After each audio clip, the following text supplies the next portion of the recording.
جو تھا بہت آسان تھا، لیکن جتنا آج ایڈوانس ہو گئی ہے ایجوکیشن، جتنی ایڈوانس ہوئی ہے ٹیکنالوجی، اتنا ہی کمپٹیشن بھی بڑھ گیا ہے.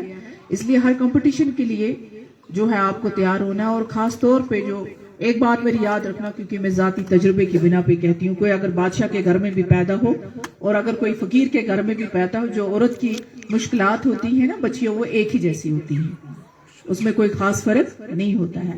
تو چیلنجز ہمارے سماج میں عورتوں کے زیادہ ہیں، بچیوں کے زیادہ ہیں. اسی لیے اللہ تعالیٰ نے جو عورت کو بنایا ہے نا، بہت ہی سٹرونگ بنایا ہے. ایک بار کسی نے مجھے پوچھا کہ ارے یہ تو رونا دھونا جو ہے یہ تو عورتوں کا کام ہے، تو آنسو 1 منٹ میں ان کی آنکھوں میں آ جاتے ہیں. تو میں نے ان کو جواب دیا کہ یہی ان کی اسٹرینتھ ہے. اللہ تعالیٰ نے عورت کو کمپیشن دیا ہے، اللہ تعالیٰ نے عورت کو صبر دیا ہے. یہ میں کو یہاں میرے خلاف بہت سارے لوگ ہو جائیں گے، لیکن حقیقت یہ ہے کہ اگر یہ چیزیں ایک مرد کو کرنی پڑتی، دیکھیے یہ ذمہ داری عورت کو اللہ تعالیٰ نے دی ہے.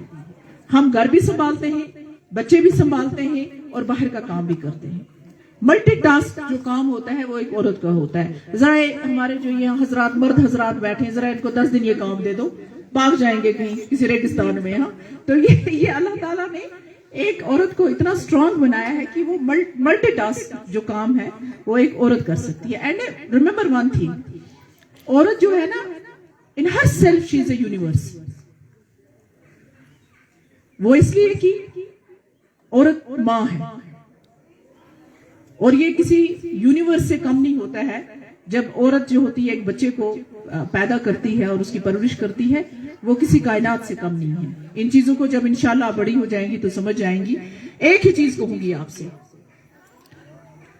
کہ جب ہر مذہب میں، کوئی بھی مذہب کیوں نہ ہو، اگر ہم اسلامی کی بات کریں، اور میں ریپیٹ کرتی ہوں اس چیز کو ہر جگہ، کہ حضرت محمد صلی اللہ علیہ وسلم کو جب پہلی وحی اتری قرآن کی، تو اس میں اقرا تھا، یعنی تعلیم پہ زور تھا. لڑائی جھگڑے فساد پہ نہیں تھا. یہ نہیں کہا تھا کہ بھائی آپ ہی سپیریئر ہو، باقی سارے انفیریئر ہیں. ایسا کچھ نہیں تھا. علم پہ زور تھا. تو علم پہ اگر زور ہے تو اگر کسی کا سماج میں سب سے بڑا درجہ ہے تو وہ آپ کے استاد ہیں. آپ چاہے کل ایڈمنسٹریشن میں جائیں، ڈاکٹر بنے، انجینئر بنے، پولیٹیشین بنے، لیکن میری بات یاد رکھنا، جو استاد کا درجہ ہے وہ سماج میں کسی اور پروفیشن کا درجہ نہیں ہو سکتا ہے. اس لیے استاد کو بہت عزت دینی چاہیے. تو میں دوسرا یہ کہوں گی آپ کو کہ ہر چیز زندگی میں آسانی سے نہیں ملتی ہے. کچھ لوگ سوچتے ہیں نا کہ یہ فلانی جگہ پیدا ہو گئی، اچھا فلانی جگہ اس کی شادی ہو گئی تو سارا کچھ اس کو پلیٹ میں ملے گا. ہر چیز پلیٹ میں نہیں ملتی ہے. اس کے لیے بڑی محنت اور مشقت کرنی پڑتی ہے. میں آپ کو صرف ایک ہی ایڈوائز کروں گی کہ آپ چاہے جس بھی پروفیشن میں جائیں، یہ میں ہر ایک کو کہتی ہوں، اس میں اپنا 100% دینا چاہیے، باقی اللہ پہ چھوڑنا چاہیے، لیکن 100% دینا چاہیے. اور ہر پروفیشن میں، جس پروفیشن میں آپ جانا چاہیں، ایمانداری سے کام کرنا، کیونکہ ایمانداری کا کوئی متبادل نہیں ہے. ایمانداری کا متبادل ہو ہی نہیں سکتا. آنےسٹی کا کوئی بھی ریپلیسمنٹ نہیں ہے. آپ کم کھاؤ، کم پہنو، لیکن اپنا کام ڈیڈیکیشن اور آنےسٹی سے کرو. یہ چیز جو ہے یہ یاد رہتی ہے، باقی چیزیں جو ہیں وہ ٹیمپریری ہیں. اور جس پروفیشن میں جاؤ، ایک اچھا استاد بنو. میں کبھی کہتی ہوں کسی سے کہ ایک برے ڈاکٹر بننے سے بہتر ہے ایک اچھا کلرک بنو.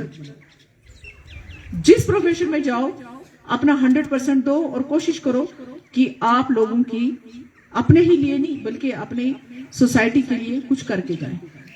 جس بھی پروفیشن میں جائیں اس کو انکلوڈ کریں، کیونکہ اللہ تعالیٰ کو اگر عبادت کے بعد کوئی چیز پسند ہے تو لوگوں کی خدمت پسند ہے. اور کبھی اپنے آپ کو کم تر نہیں سمجھنا. میں جب میٹنگ کرتی تھی اس کی یا کوئی پروگرام ہوتا ہے تو میرے ساتھی کہتے تھے کہ جب عورتوں کا یا بچیوں کا ذکر ہوتا ہے تو آپ بڑے جذباتی ہو جاتے ہیں، تھوڑا ایموشنل ہو جاتے ہیں.